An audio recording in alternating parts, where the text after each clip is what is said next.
Process. Everything. Process is Everything.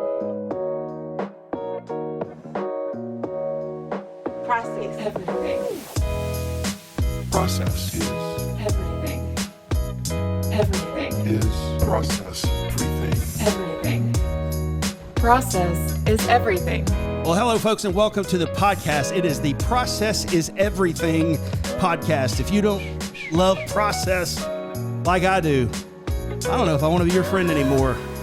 I will call him the pioneer of process, the friend of all friends, my business partner and co-host, Mr. Blake Cook. How you doing, buddy? I am blessed, Tracy. Pretty excited about the Process is Everything culture here with this podcast. Pumped up about today's podcast for sure. Tell you what, we got two of the finest Americans in the world. I have a bio here, and part of my job, because I have no other purpose, is to read the bios. I'm going to have to read it because, you know, I often cry when I'm talking about bios. I'm kidding. For past 20 years or more now, David and Keith Poole have run the Poole Brothers operation. They started out with flooring, and now they're doing kitchens and bathrooms, design, build, organization. They have a beautiful showroom. If you guys hadn't been there, you need to go there. It's in Albany, Georgia. I know this podcast reaches globally, so you may have to book a flight. But this company is known for no matter how big or small the project is, they hold the same excellence with everything. They are fathers. They are husbands, not to each other. They are brothers for at least as long as Keith can remember. They've been brothers. Ladies and gentlemen, Keith and David Poole. Guys, glad to have you here. Yeah, thanks for having us. Let me tell you something first. Okay. I have known these guys for 40 years.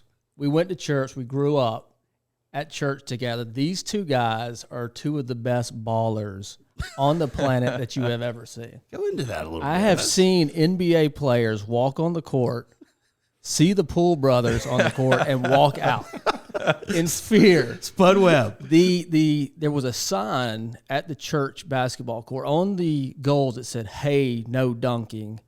They did not listen to that. No, neither Poole brothers. Now, Keith, you were a quarterback as well, baller, right? Yeah, I was.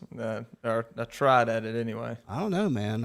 I used to enjoy what. Now, you're younger than me by a few years, so I was one of those dorks that went back to the high school game. Was this at Tata Tech? Yes, or Tata Tech. That's where you graduated from, right? That's correct. No, seriously, we've got a lot of questions. Blake's going to start that off with the questions, but I know there's lights and cameras, but hey, guys, it's just us. I mean, it's just like back when we were all in prison together. That's really where we met, right? Juvie. All right. First of all, everyone on Twitter wants to know, how long have y'all been building pools? Well, I've never built a pool. But you never get that, right? We have called? been asked that question many a times. Every time I go in a convenience store, hey, can you guys look at my pool for me? Oh, that's my name. Don't build them. Yeah. Just So maybe we missed our calling. Maybe we were supposed to do pools. Maybe so. Did you ever think about starting maybe an above ground pool business just to see? No.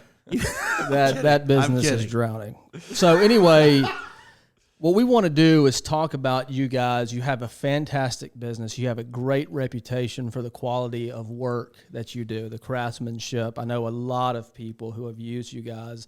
Every one of them say that not only you do a quality job, but your service is completely insane and unlike anybody else in the area. And I think that speaks volumes. And I want to know, as a family business, you guys, how long have y'all been in business together? How did this thing get started? And I mean, it's right at around 2000. So roughly 22 years. We don't have the exact date, but it was, I was in my sophomore year at college, and I was going to go off to school after I got through. At the time, it was Darton. And we just David had a lot of work going. He was already doing his own thing. He was doing trim carpentry, and we were fiddling with a little bit of flooring. And I decided to take that summer, and we decided just to see how it went. And it started going well, and it just was kind of more from there. I said, if I want to go back to school, I'll take a year or two, and we just never turned back.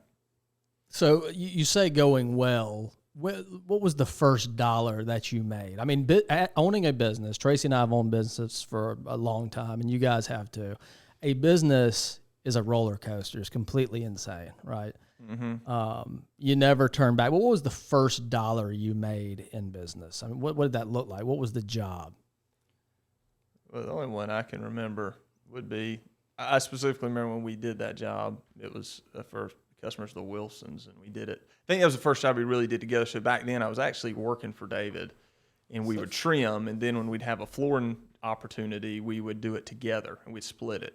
And I think the best I can remember, that was kind of one of the first ones that we said, Yes. hey, let's do this together, and we'll split the money. And we was doing it as a partner, not actually, I wasn't doing it as an employee for David. Yeah, However, so- I was the employee at the time. He treated me that way. I'm still going to therapy. Still So I in grew therapy. up and I started working for my uncle about when I was 16. No, actually the summer before I turned 16, which would have been 1991. And he really taught, we did trim carpentry, but he taught me how to work with my hands. And all of what we do is based on that. Either you can or you can't do a quality job with your hands. You have the ability to see what you want to do and then physically make that happen. And through that, I worked with him through the summers as I went to Darton. And then once I got out of there, I probably it was November of 96, I started working for myself. And I started doing basically the same thing for one of the same contractors my uncle did some work for. And then after that, I picked up another contractor. When Keith had time off, he would help me. I'd have a couple, different guys that helped me here and there. But yeah, it's like what, and then I started, as I was doing that, I had another friend come along. He did flooring work with his dad, and they had another buddy that did it. And I kind of hung out with them in the evenings, doing a little bit of tile work while I was still doing trim carpentry during the day. And I said to myself, it's the same concept, but what I liked about that was when you get done with a tile job, you're done. What I was doing, you always had to go back and do something else. You always had a callback, always had one more doorknob to put on, one more door bumper to screw on, one more piece of trim that had to be nailed up when somebody else got finished. So the idea was that we could get into the flooring because when you walk off the job, you're not back and forth wasting money on trips. And the first job that me and Keith did together, it was the Wilsons. And Keith did act like the helper, and I was the boss. And you asked, like when me did we make our first dollar bill? Well, we didn't make a dollar bill We there. didn't make it. Well, we did, but it was probably like $2 an hour or something if you figured the Figuring time. in the time. Yeah. It was the first dollar we lost, probably. Go way back to when you were kids, like when you were lemonade stand age. What was your first dollar then? It wasn't So, lemonade stands yeah, for me. It was pine straw. Nice. I would rake pine straw. I'd put it in a bag, and I'd sell it for $2.50 a bag. And they And were I'd- big yeah, and bags. I'd They were load it. like 2 bales of straw nowadays. And I'd get my Wow. granddad's truck. I'd load it up in there, and then my mom would drive me to go deliver it. And I would run it so if you had those, those quick ads in the Albany Herald, they were free. So if it was something for under like $50, you didn't have to pay for that. So I'd put it in the quick ads, I think is what it was. And Yeah. so it's $2.50 a bag. And so Yeah. that was Be like kinda $10 a bag. first. now. Well, I don't know if it was that or one time we got all our G.I. Joes and we made a store at our house and sold them to all our friends in the neighborhood. That might have been one. I mean, it was like they kept running back to their piggy banks. And I was like, man, their parents are going to be mad at them. When Keith found out one of the guys had a 20 in his piggy bank, It was over. oh He man, figured out that's he my had to put 20. a deal together.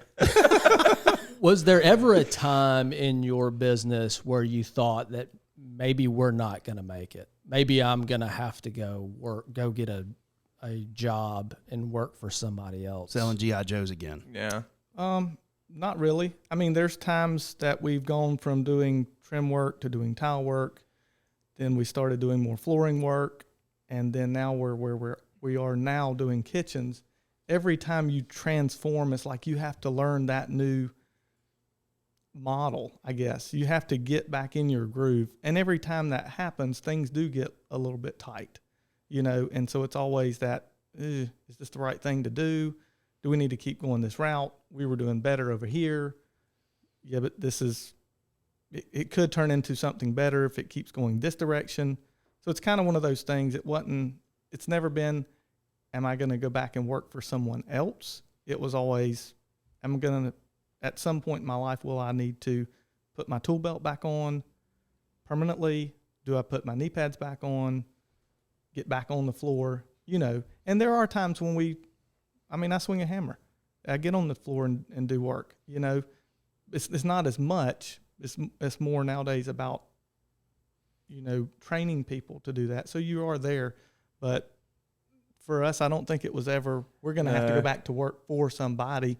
So we always had the skill set to continue working for ourselves. We just may work, me and Keith, in a truck and not have employees or a business or whatever that looks like. But the skills that we have with our hands, we could always use those. Early on, I mean, overhead was really low when we were just doing service work, where we was just really installing. And then as we got into the store and all, you definitely have to take on more debt when you got inventory in a brick and mortar building and things like that.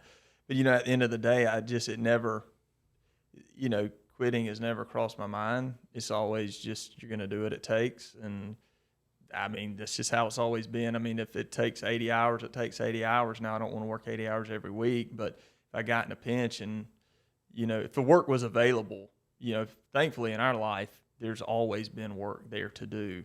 And you know, back in 08, 09, it slowed down a little bit. Albany I don't feel like got hit near as bad as some of your bigger cities, just because that's just the way it is here. But it was, but even then, there was no thought of really not being able to make it. But because I think, you know, if you work hard and you're honest and you care and you do what you're supposed to do, there's people out there that need your service. Amen. The problem is, too many times people create a bad reputation, and then that's when they don't have work to do, and they just move to another town, and then because they don't have a bad reputation there yet. So I don't think it's ever been a thought of quitting. That's an awesome point. I mean, I've always told Tracy that I feel like whoever is the most honest in business wins. I mean, if you have a good product and a good service, after that, it's, can you be very honest with other people? Can you be very honest with yourself? And if you can be, you're going to be successful. And what y'all do, and hopefully in the podcast we can show some of your work, but what you do is art. Y'all have been able to scale and do some big jobs and take on multiple jobs at one time. Do y'all find that being difficult? Because it is a piece of art. It seems like every kitchen, every floor, every bathroom you do is a work of art. Do you see it that way, as a work of art? And does that get difficult being able to scale that and do it over and over again? I mean, it is, each project is different. So the art in it is getting to the same quality in each home with different materials, different sizes of everything. The basics, we know what the outcome needs to look like, and it's getting to that outcome in each different space. Because you're not going in, it's not like a prefab home, right, where you're just doing the same stuff. Yeah, but the process is the same for everyone. Yeah. So it's not, I mean, you have to follow the same process. Now, each kitchen is different. One might have different things, but yes, it's you've got the customer's vision, and so you know what they're looking for. You also know they have X amount of dollars to spend, or that they're willing to invest. Mm-hmm. So then you take that into account, and then you're trying to create this living space based on those things. And yes, it is. I do think it's art, and I do think that you want it that's pleasing to the eye, but you also want it very functional. But there is a method to get that outcome. You know what I mean? So part of it's the same. You know, every kitchen is different, but the process for every kitchen is pretty close to the same. Wouldn't you say, Dave? Yeah. I mean, the order you do things is pretty much the same. Our design process is the same. Yeah. You have an order in that you follow, because you do want to service everybody. And so the biggest challenge sometimes is taking on too many, because you only have X amount of time or X amount of energy. So we have to know our limits to where we can stage it out to where we can perform well on every job. You know, because if you're not performing, if you take on 10 jobs, you have the capability of doing 6 jobs, then something's going to get missed, or you're going to drop the ball on something. And you know what I mean? So I'm trying to make sure that we stage them out properly as well. Well, that's part of the reason you're so big into process, is so that you can know where you got to be. Process is where you build all of the artwork on. If you don't have it, you have nowhere to start from. That's right. And you use we use a lot of you're learning too as you go, so you're kind of seeing what works, and there's a lot that goes into it. But without some of the, I will tell you, some of the tools that you guys introduced us to first on were huge. I mean, and I don't know, this is directly into the due process model, but like one of the first tools y'all set us up on was Meister Task. It was just a way to organize your thoughts. And at first it was I was trying to figure it out, but the more you work into it, the easier it is. Now I've got boards galore, and you just easy to move things around, and you can assign certain people to the board. So that was a great tool for us, and it helps with that because now when we're going back to the scheduling, I've got a board for all my kitchens, all my baths. I've got my board for my tile installers, my wood installers, my electricians, and then I line them all up in order, and you can move them around, and exactly. It's been a great tool. Yeah, we use Meister Task as what we call our second brain. Yeah. I mean, everything that we do in work and play in life goes into Meister Task, and it's been a great tool for us over the last probably 5, 6, 7 years. What are some other ways you would say that the due process program maybe helped y'all think about process culture, think about maybe onboarding new employees or training new employees? It definitely says that this is the way we want this done. If it's done wrong, if there's a problem, you can start finding what happened. Mm-hmm. Where did we get off process? What isn't done the right way? And did the employee even go to the process to begin with? So it's definitely a great tool for when, it's just this morning we had something. We were checking off an order, putting it on a truck. Me and Keith are checking it off. We're looking at every single letter. And there was one letter that was wrong. And I'm like, I think this thing's completely wrong, And so then we get looking back. And because we have processes in place, Keith was able to figure out what happened. Where in the process it went wrong. Where it went wrong. And it's like, okay, well, it got checked in wrong. Was that the beginning of the problem? No, actually, this was ordered wrong. It was ordered wrong. It was typed in wrong. It's one letter, an S or a D. S stands for single, D stands for double. We had a single, the customer wanted a double. It's a trash can pull out.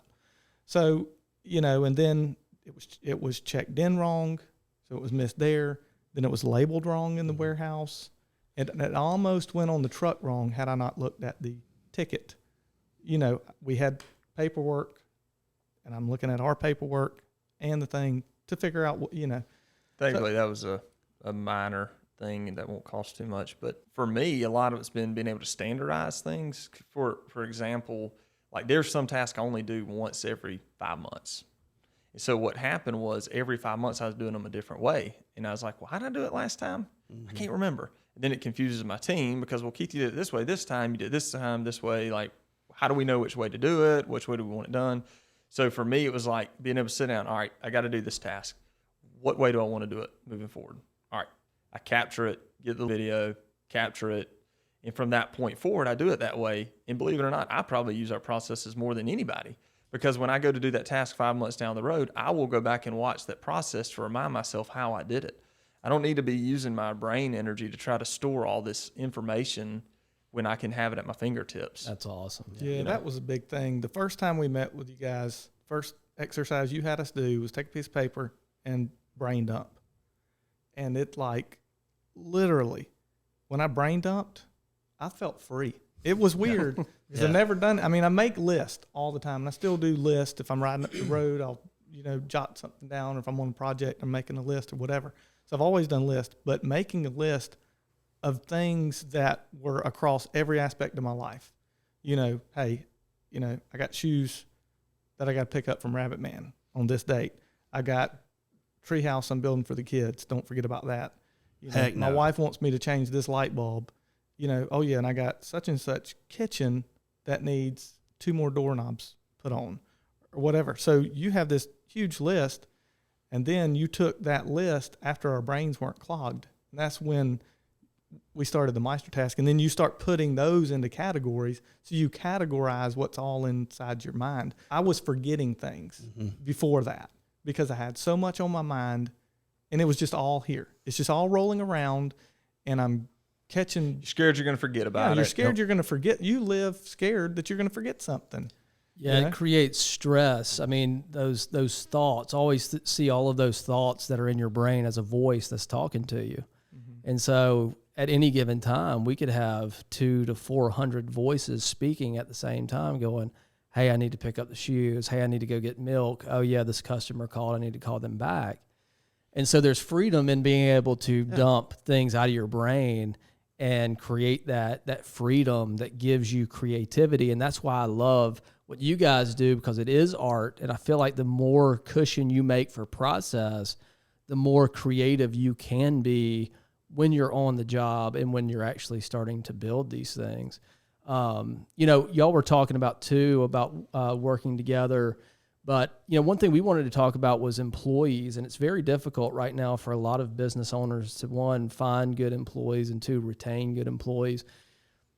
What are some of the qualities that you look for in employees, and what are some of the hardest things to find in today's world when you're trying to hire someone? So we have two different types of employees, I would say. We have field employees, and those guys have to be skilled. They have to do things with their hands, and they have to do it to the point that the customer says, what this guy did at my house is as good as you can get it. I mean, nobody is perfect, but it's as good as you can get it, and I appreciate the excellence they did it. The second thing, we have internal staff, inside the showroom, and they're not necessarily doing something physically with their hands. So back to that, we look for, I guess, personal values. Are they trustworthy? Will they tell the truth? Do they have integrity? So that, if you hire someone, do they have integrity? Will they tell the truth? Will they show up on time? Are they bought in? Do they want to be there? And will they be there on time? So there's all little things like that. And if they do, then you can probably train them. It's through the years, we've hired so many people that had been in the trade and they were skilled, but sometimes having them do things exactly the way we wanted those things done was challenging. They had a way that they've done it for years. They didn't understand why our idea was better than their former way that they did things, and so it was always like you're butting heads. A lot of the people that are with us now have learned a lot of what they learned.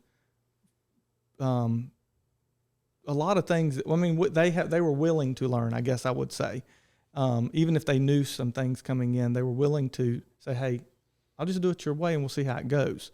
And what I tell my people all the time when we butt heads about that is, listen, if you do it my way and it's wrong, I can at least explain to a customer why I thought that was right, and not to encourage them to take what I've given them and be okay with it, but I think it's more correct to do it this way. Because in what we do, just like in art, when you start painting a picture, there's not a right or a wrong how you blend the 2 or 3 colors. I did such and such percent yellow and such percent red, and this is how it turned out, and I got to do it exactly that way this time. Artists don't make copies of their work. Mm-hmm. They don't repaint the work, and if they do, it doesn't look the same. You see what I'm saying? Absolutely. I think another thing is you just hitting on, I think a couple things that come to mind for me is first is being teachable. Yeah. You got to be worth investing in. So I have gone through and invested in people. But I think the more I've done it, I've realized early on, is this person worth investing in? Because I only have so much time. And so are they going to listen?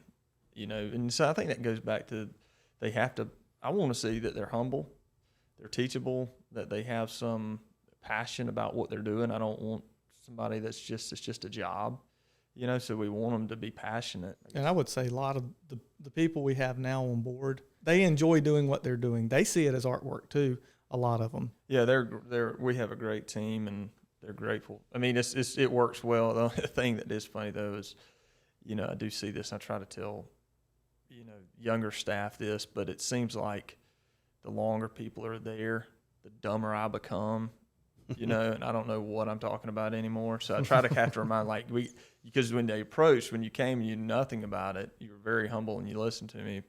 But it seems like every day goes by, they listen sometimes less. So you have to say, you remember, you got to keep that teachable attitude. But then it all goes back to, I think it goes back to having a good relationship and them knowing they can trust you with the information you're giving them. And so it's not just, I hated growing up when people would just give you the right or wrongs, like just do this, don't do that, but being able to explain the reasoning. So it's like, hey, why do you want it done this way?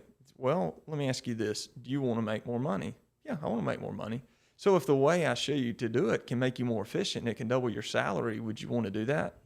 Well, yeah, I would love to do that. Okay, well then let's talk.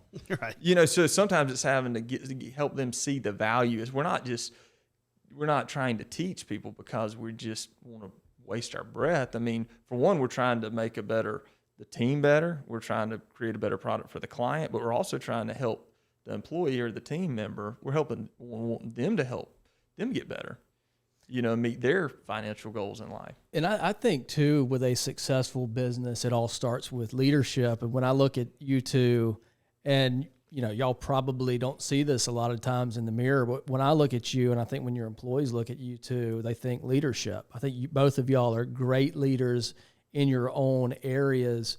How would you say that y'all split up? I mean, Tracy and I have very distinct roles that we play in Due Process and the Levy Studios, and we're very different thinkers, but we're so much on the same page at the same time.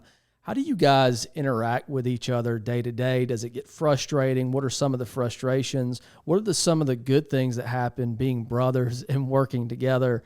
I'm not sure I could work with my brother or my mom, which both of y'all accomplish both of those things every single day. So what are some of the pros and cons of working together as siblings?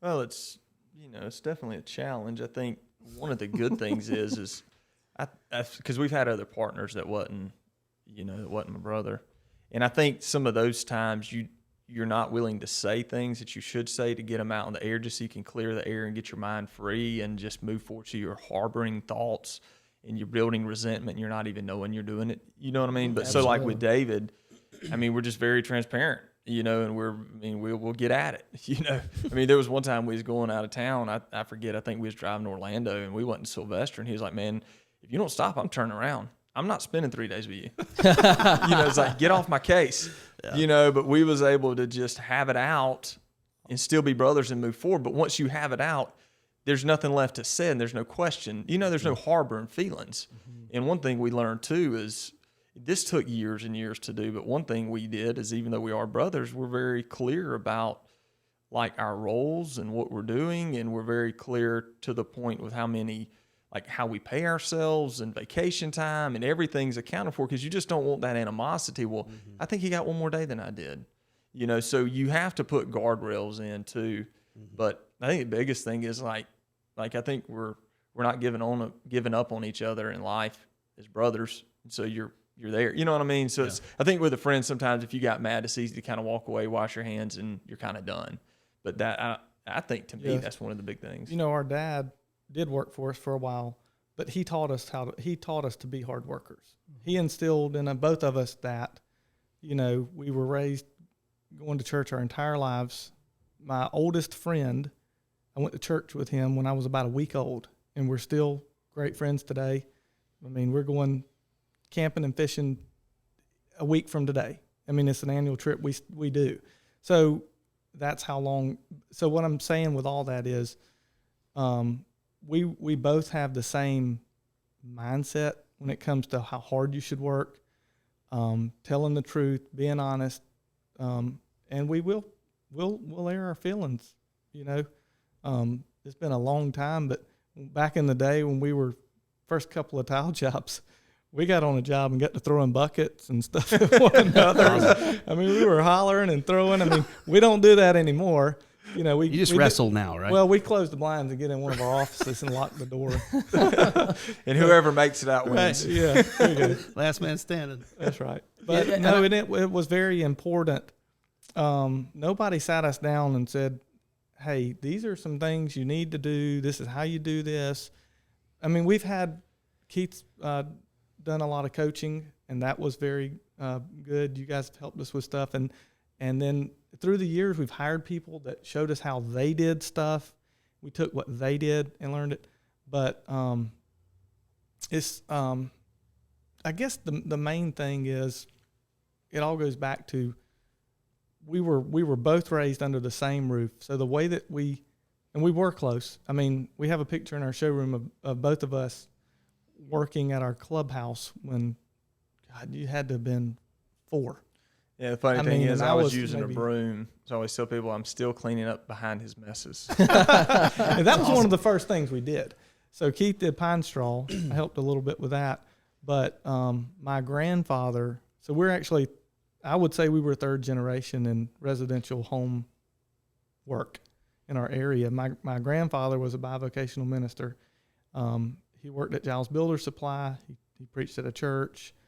And then he actually worked for a local contractor, just helping them run their projects. And then my uncle did it, and now we're at it.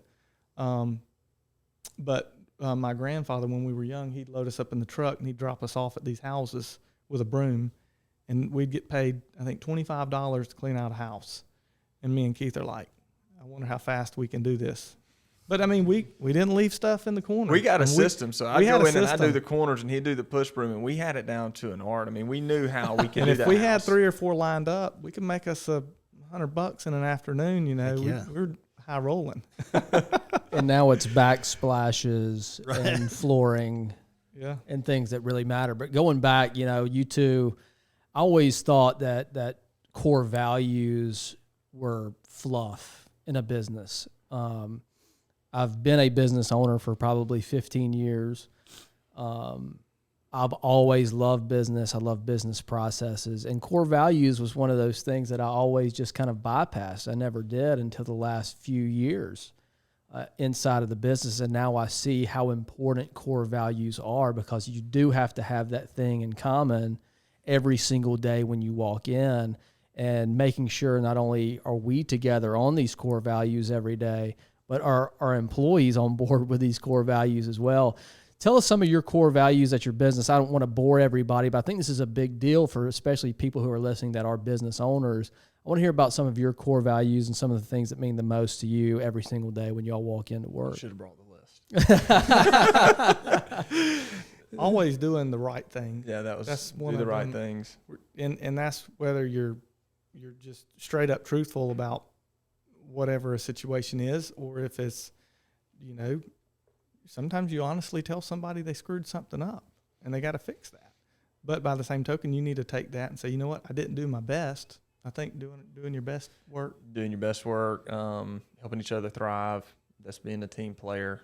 So core values to me, they're very important. We probably don't instill them as hard as what we should, but I will say they are governing principles, and we do reference them and we do talk about them. Some people are very structured on them. They hire and fire by them. They're talking about them all the time, and we do. And I think there are people know them and they're overarching, but a lot of times mine are on the wall. So, I've had certain situations where I'm sitting down there writing and I'm thinking through something. I look up on the wall and I'm like, does this display that?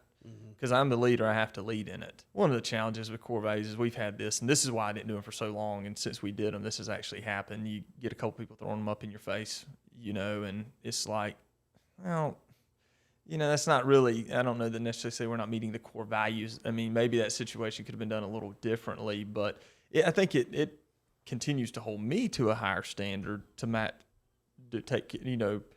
go in such a way that I'm fulfilling the core values because I got people watching me.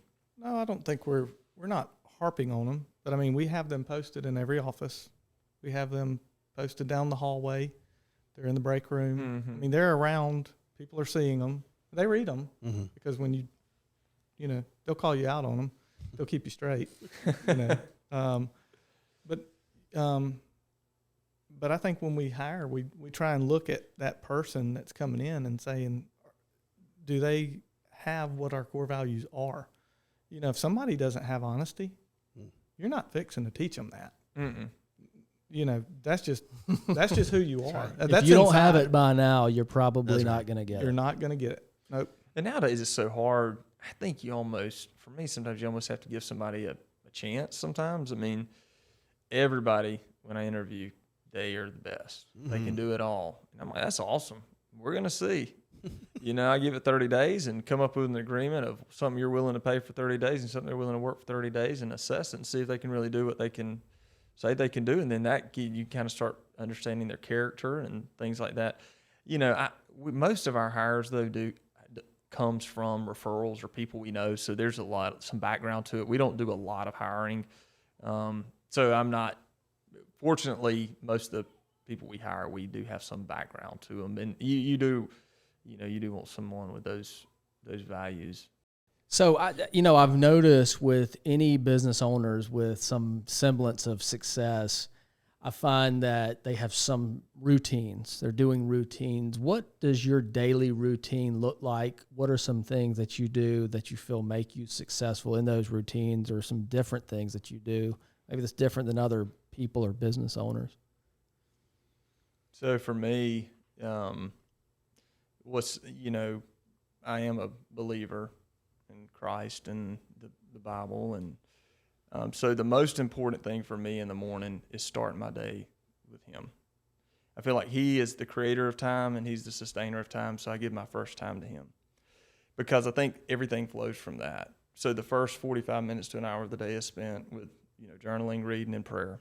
And so I found myself a few weeks ago just being negative with everything going on in the world. It was whatever's gas prices or everything going on in politics. So I started thinking so now what I'm starting off that time is with listing out things that I should be grateful for, things that are positive going on. Because there's a lot of things going on positive in my life, and there's a lot of things I should be grateful for, way more than the negatives. And that kind of helps set the stage, because if I go to my workplace and I'm trying to lead my family and I'm trying to lead those others at work, if I'm go in there with a negative attitude and I'm all beat up, I'm going to be a poor leader. And if I'm supposed to be an ambassador for Christ, is what our faith tells us, and I'm not spending time with the Lord, then I can't do that either. So that was one of the things, doing that. And then once I get that done, and then I get to the office, I try and get there about 6:45, about 30 minutes before everybody shows up, 45 minutes. Some of the guys are coming in earlier, but then the first thing I do is I go through my Evernote, my Meister task, and I'm trying to organize things and get it ready to roll. And then I do then through the workday, sometime I try to find time to exercise. That's been a harder one. It's hard for me to say I'm going to do that every day at 11. Just you look fantastic, though. Well, I appreciate that. But so that's kind of hard. But then, then you try to make it a point to shut it down by, 5:30, 6 o'clock, whatever it is. Try to get home, because I think our greatest work is at home, raising our kids and being a husband and some of those things. But if you go back to the beginning, I think everything flows out of that relationship with Christ for me. And I know not everybody's a believer, but that is one of the things I feel like that everything has to flow from. And there's been times, what's interesting is God goes nowhere. He's always there. We're the ones that stray. And there's been seasons where, I'll stray for a little bit, even this morning I put God, I feel like I'm 5 degrees off. I'm just 5 degrees off from true north, which true north is my eyes on Christ. So I'm I got to get recalibrated. I know you hadn't gone nowhere. What's going on in my heart? But I had to get that set before I could go tackle the day. That's awesome. 5 degrees over 365 days takes you a long ways off track. Heck yeah. And I can't agree more with showing up to work with a positive mental attitude. And it's really, for me, it's a decision I have to make every single morning. I won't get into my routines. I got some weird stuff going on every single day.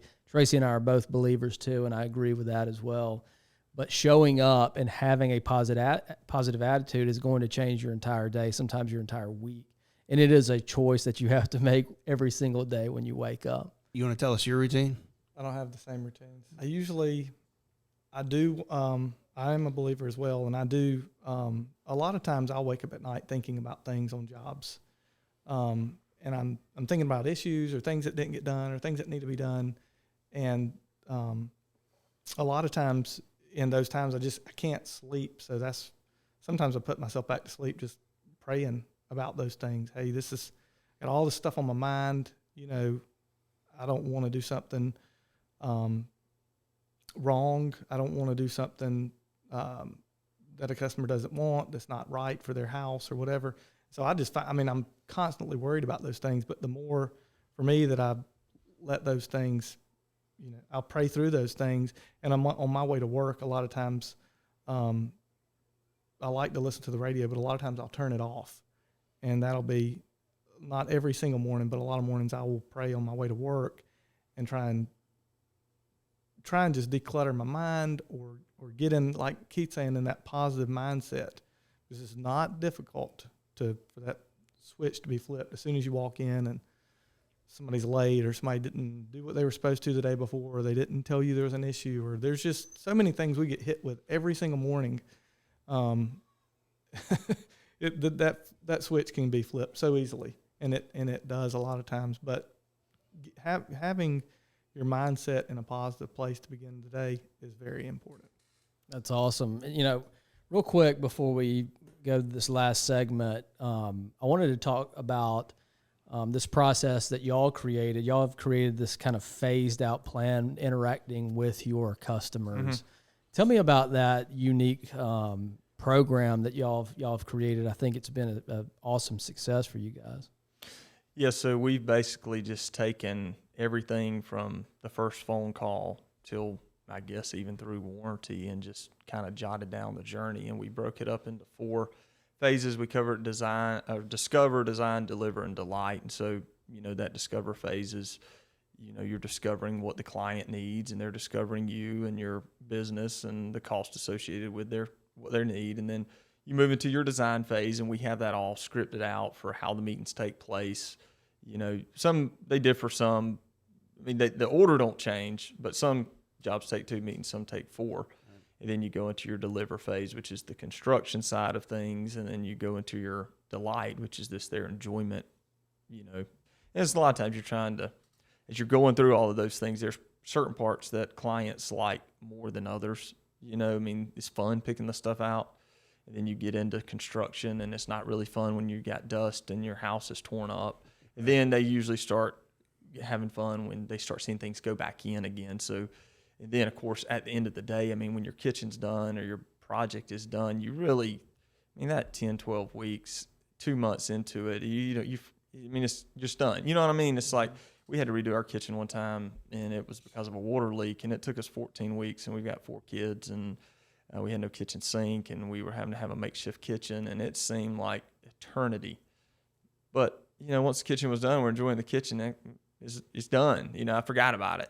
You know what I mean? All the pain's gone. The pain's gone. Yeah. Yeah, so you're trying to, and I think, even when you have the process, you can help explain that in the process. Like, this part right here, you're not going to like me. Mm-hmm. You're going to wonder why you hired me, because but then you're going to like me again here, and then by the end, we're going to be best friends again. Well, one thing we learned too through that, the part of the phase that nobody likes is the delivery, especially when things are torn up, like what Keith's saying. Communication goes a long way. Telling them, hey, this is what's up for the next few days. This is where we're at. Any dissatisfaction or any grief was probably, we've solved it. And I won't say we solved all of it, but we've solved a big, huge % of it just with trying to communicate and being clear about, this is when I'm coming, this is what I'm doing. And then as the project, gets to the end, there's always 2 or 3 little bitty things that have to be done. And I try to, once I put them back in their space, they're using it. There's 2 or 3 things. We may still have a lockbox, but at that time they're using that space. So I try to continue to communicate when somebody's coming. I may not communicate every single day at that point, but it might be, hey, somebody's coming today. This is what time. And if I know those things, I can. But sometimes you don't. You are dealing with other contractors that you have to. You're depending on their communication to you.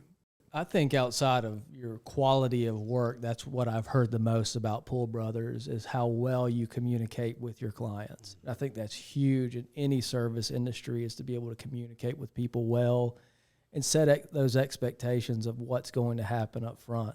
So you guys are awesome. I also have to kind of guard my wife from hanging out with you guys, because she always comes up with new ideas of what we can do in my house. Ideas can get expensive. They can tend to be expensive. Before we let you guys go, this has been an awesome time. I appreciate y'all's time, and I know y'all are busy. But a lot of people like to know what people really think about things. And so Blake and I came up with this thing, and we actually call it, it's a segment. It's called First Class or Bus Pass. Let me give you an example. All right, Blake, first class or bus pass? Chocolate chip cookies. First class. They are savory, they're sweet, and they're yummy. Nice, very nice. You want to do another one, boxers or briefs? No, I'm kidding. All right, so this is random. Neither. It could be neither, of course. We call that commando. Gross. It could be a picture. Today it's words, and this is random. So Blake is going to hold up a note, and for those of you at home, you can see it, and Blake will actually speak it too. But we want to know first class or bus pass. Take it away, Blake. We'll alternate. I'll go Keith, David. Yeah, sounds good. David. Okay. You just tell me what it is and why it's first class or bus pass. Bus pass. And why? What is it? First of all, tell me what it is. What did you see there? Well, when I saw his last reaction, I don't even remember what it was. I mean, I don't remember the show with the Grammys or whatever it was, but I just remember I handled that situation. Up to that point, I really thought a lot of him. Not that I think he's still a great guy, but it's just he could handle it differently. So if you're listening, the item was Chris Rock or Will Smith. Excuse me. We'll put him up on the screen. Yeah, we'll put So him on the that's- screen, but some people are listening. Go ahead. That's right. First class or bus pass. Probably bus pass. I And don't why? know why. I don't know why I would say that. I don't do TikTok. Okay. So- Well, it's bus pass. Clear answer. Keith, I don't even know what that is. what does it say? Glizzies. All right, next. David. David, do you know what a glizzy is? Okay. I figured What's a David glizzy? would know. It's a hot dog, It's a hot dog. but we won't go there. Yeah. Bitcoin. Bus pass. And why? It's it's too risky for me. Okay. Yeah, there's no right or wrong answer to eat a chocolate chip cookie. Keith, last one. First class. Tell me why. Because that's my mom. She is a beautiful lady. She's Wonderful- a genius. She wonderful also person. works at Pool Brothers, and she is awesome. We have Mother's Day coming up, so I'm glad you chose first class. David, what would you say? First class. I can't say bus pass. No, you can't. Guys, y'all are awesome. You do fantastic work. I'm proud to call you friends of mine and Tracy's, and I can't wait to see y'all again. Yeah, we appreciate it. Thanks. Thanks. Thanks for y'all's time here. For more information about what David and Keith have going on over at the Pool Brothers, visit their website at poolbrosflooring.com. Today's show is brought to you by Due Process. Standardize, onboard, and optimize. Click or call today to see how we can help take your business to the next level. DueProcessUSA.com. Process is Everything is a production of the Levy Studios. It's the right thing to do. Visit thelevystudios.com for more information. Subscribe to Process is Everything wherever you find your favorite podcast. Process is everything.